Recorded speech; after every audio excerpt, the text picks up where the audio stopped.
Hey, St. Louis, I'm Allison with SauceTV, and I am in the presence of somebody who's really been getting a lot of accolades. Nick Bognar from Indo, chef owner.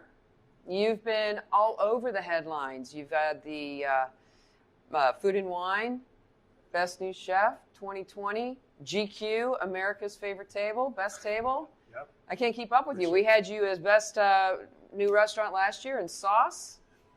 So, which was awesome, by the way. We love, I always love those photos from that issue. Yeah. Super funny. I think it's kind of really captured our kind of personality here. Well, food should be fun, right? Yeah, food should be fun. Yeah. Food's a party. Yeah. So tell me, how does this make you feel? These are some pretty serious accolades. There's a lot of feelings whenever this kind of happened. When I found out about Best New Chef, that's something that I always just kind of it's a huge goal for any chef. I think somebody, especially who takes control of a kitchen, having that kind of chance to win Best New Chef that year is always such a huge, it's big, and I always knew that since I was in culinary school, since I was younger. We talked about Gerard winning when I was in 2008. And that really had an immense kind of effect on me because I've always kind of looked up to him as kind of the famous chef of our city. And it just felt really, I was really stoked to bring it back to St. Louis, get another kind of win to kind of make sure, in a way, I think it brings a lot of renown to our dining scene, people kind of understand how cool the dining scene really is here. I always like to joke around, St. Louis has all these great things, but one of the best things is that when there's really nothing to do, we all kind of eat out, and the restaurants are awesome because of that. You know what I mean? So stoked for the city, stoked for all those types of things. Yeah, you're an important part of our city dining scene, and we're really grateful to have you. Where do you see yourself going from here? You need to get back on that James Beard. Yeah, obviously we wanted the Best New Restaurant win, or I was excited maybe to get a finalist nod this year, but that's always going to be a goal. And in a way, it's really cool that that's something that we can work on, and maybe there's some things that we want to dial in to kind of get more on their page. And I think maybe traveling around and doing some events and kind of getting the renown out there a little bit more, and then maybe some new stuff on the horizon for us. There's food that I want to bring to St. Louis more than what we do here at Indo, and it is a small restaurant.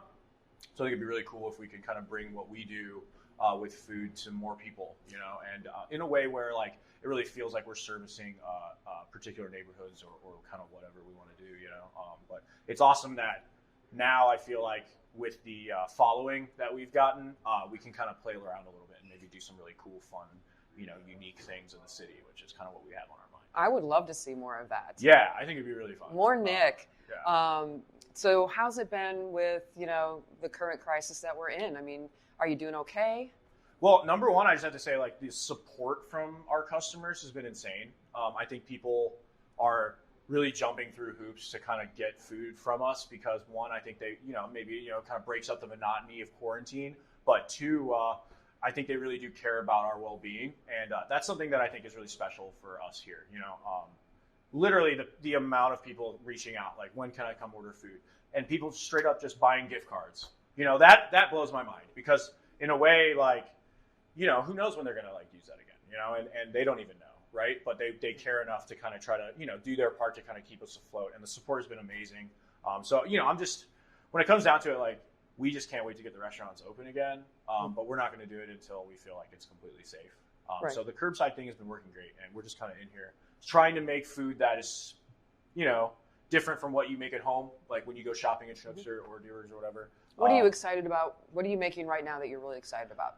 Me personally, because of kind of the being we closed down for a few weeks after everything kind of started, and it's just all about the fresh fish, man. We have great quality fish that's still coming in, and it is kind of our more simple selection right now. We're doing yellowfin tuna, hamachi, and salmon, but I'm excited that we're able to, with our systems and our distributors, are able to bring in really high quality fish, which maybe is kind of something that's lacking from your kind of typical quarantine food. Because I think I was making a lot of mashed potatoes and pork loin or stuff like that, easy stuff, and really nicely cut sashimi done well. I think it's kind of a nice way to break things up. Absolutely. So I'm pretty excited about that. It's good for you too. Yeah, and it is good for you. Yeah, actually. All right. Well, is there a place that you've been dining out a lot yourself personally during the quarantine? I haven't been doing a ton of dining out, but I did hit Balkan Treat Box a couple of times. Mm-hmm. I mean, that is one of my. I mean, that place is amazing. That's like diamond for sure. Out of all the restaurants here, you know, it's such a special place, and there's such cool people, Lauren and Edo, and you know, it's so good to take home. Like, it's just good to go food. Mm-hmm. And I can't think of where else I went. You know, I got some pizza from Loafers and some pizza from Louis. You know, little stuff like that. What are you excited about right now in the dining scene in St. Louis? I think just kind of the rapid expansion of it and the amount of support that diners are giving everyone. I felt that way because, you know, there's this kind of natural unsureness of how everything's going to pick up. And you always kind of wonder, like, is St. Louis ready for what I want to do or that? And I think, you know, kind of throw that away now and throw caution to the wind when it comes to that, because I think, you know, the culture and the information and the diners are here. And people like me can be successful doing something a little bit less like normal for what the city may have offered for the last 10 years. And I see people like, you know, Logan at Savage getting ready to open something else, and all the great new restaurants that are opening in the last year. And I think that they will all be immensely successful. And, you know, especially when it's awesome when there's so much room for all of us to kind of grow and expand together. And like, I just want to see more cool like concepts coming out, you know, and there's all these kind of rumors about all these little new things that people are planning, and it sucks that COVID kind of delayed that, but yeah. I think that we're going to bounce back extremely strong, and I expect to see a lot of cool people doing cool things, and that's St. Louis for me right now, especially in the dining scene. And you know, that's what I love about St. Louis, and I agree with you. I think the trend is really, really going to be going in that way. We need to get past the COVID and really get everybody pumped up and moving forward in that way. Totally. So. Totally.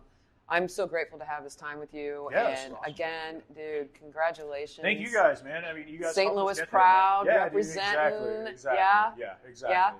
So thank you for tuning in to SauceTV.